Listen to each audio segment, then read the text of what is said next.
Good afternoon, everybody. Of all the responsibilities the Constitution endows to Congress, two should be fairly simple: pass a budget and pay America's bills. But if the United States Congress does not fulfill its responsibility to pass a budget today, much of the United States government will be forced to shut down tomorrow.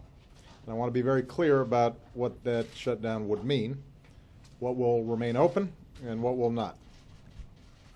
With regard to operations that will continue, if you're on Social Security, you will keep receiving your checks. If you're on Medicare, your doctor will still see you. Everyone's mail will still be delivered, and government operations related to national security or public safety will go on. Our troops will continue to serve with skill, honor, and courage. Air traffic controllers, prison guards, those who are with border patrol will remain on their posts, but their paychecks will be delayed until the government reopens. NASA will shut down almost entirely, but Mission Control will remain open to support the astronauts serving on the space station. I also want to be very clear about what would change. Office buildings would close, paychecks will be delayed, vital services that seniors and veterans, women and children, businesses, and our economy depend on would be hamstrung. Business owners would see delays in raising capital, seeking infrastructure permits, or rebuilding after Hurricane Sandy. Veterans who've sacrificed for their country will find their support centers unstaffed. Tourists will find every one of America's national parks and monuments, from Yosemite to the Smithsonian to the Statue of Liberty, immediately closed. And of course, the communities and small businesses that rely on these national treasures for their livelihoods will be out of customers and out of luck. And in keeping with the broad ramifications of a shutdown, I think it's important that everybody understand the federal government is America's largest employer. More than 2 million civilian workers and 1.4 million active duty military serve in all 50 states and all around the world. In the event of a government shutdown, hundreds of thousands of these dedicated public servants who stay on the job will do so without pay. And several hundred thousand more will be immediately and indefinitely furloughed without pay. What, of course, will not be furloughed are the bills that they have to pay: their mortgages, their tuition payments, their car notes. These Americans are our neighbors. Their kids go to our schools. They worship where we do. They serve their country with pride. They are the customers of every business in this country, and they would be hurt greatly, and as a consequence, all of us will be hurt greatly should Congress choose to shut the people's government down.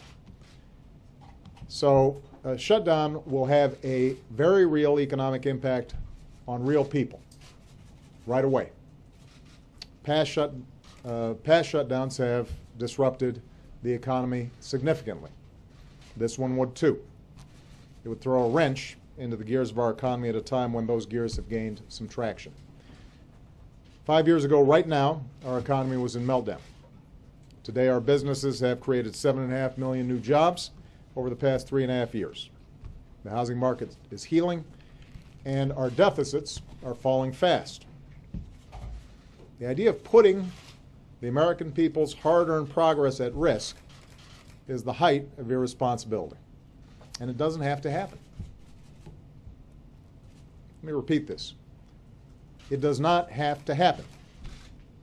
All of this is entirely preventable if the House chooses to do what the Senate has already done, and that's the simple act of funding our government without making extraneous and controversial demands in the process, the same way other Congresses have for more than 200 years. Unfortunately, right now, House Republicans continue to tie funding of the government to ideological demands like limiting a woman's access to contraception or delaying the Affordable Care Act, all to save face after making some impossible promises to the extreme right wing of their party. So let me be clear about this. An important part of the Affordable Care Act takes effect tomorrow, no matter what Congress decides to do today. The Affordable Care Act is moving forward. That funding is already in place. You can't shut it down. This is a law that passed both houses of Congress, a law that bears my signature, a law that the Supreme Court upheld as constitutional, a law that voters chose not to repeal last November, a law that is already providing benefits to millions of Americans in the form of young people staying on their parents' plan until they're 26, seniors getting cheaper prescription drugs, making sure that insurance companies aren't imposing lifetime limits when you already have health insurance, providing rebates for consumers when insurance companies are spending too much money on overhead instead of health care. Those things are already happening. Starting tomorrow, tens of millions of Americans will be able to visit healthcare.gov to shop for affordable health care coverage. So Americans who've lived for years in some cases with the fear that one illness could send them into bankruptcy, Americans who've been priced out of the market just because they've been sick once, they'll finally be able to afford coverage, quality coverage, many of them for the first time in their lives. Some of them may be sick as we speak. And this is their best opportunity to get some security and some relief. Tens of thousands of Americans die every single year because they don't have access to affordable health care. Despite this, Republicans have said that if we lock these Americans out of affordable health care for one more year, if we sacrifice the health care of millions of Americans, then they'll fund the government for a couple of more months. Does anybody truly believe that we won't have this fight again in a couple of more months? Even at Christmas? So here's the bottom line. I'm always willing to work with anyone of either party to make sure the Affordable Care Act works better, to make sure our government works better.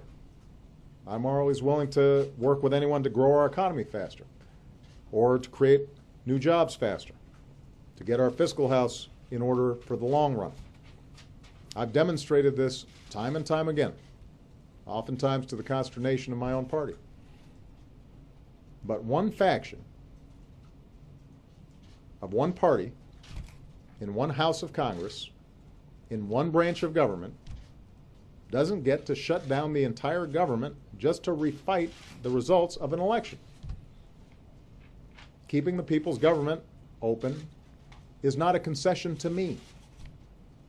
Keeping vital services running and hundreds of thousands of Americans on the job is not something you give to the other side. It's our basic responsibility. It's something that we're doing for our military and our businesses and our economy and all the hard-working people out there, the person working for the agricultural department out in some rural community who's out there helping some farmers make sure that they're making some modest profit for all the hard work they're putting in. They're the person working for HUD who's helping somebody buy a house for the first time. There's somebody in a VA office who's counseling one of our vets who's got PTSD.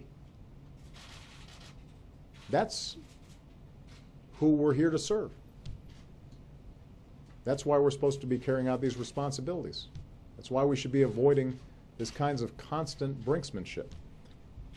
It's something that we do in the ordinary process of this extraordinary system of government that we have.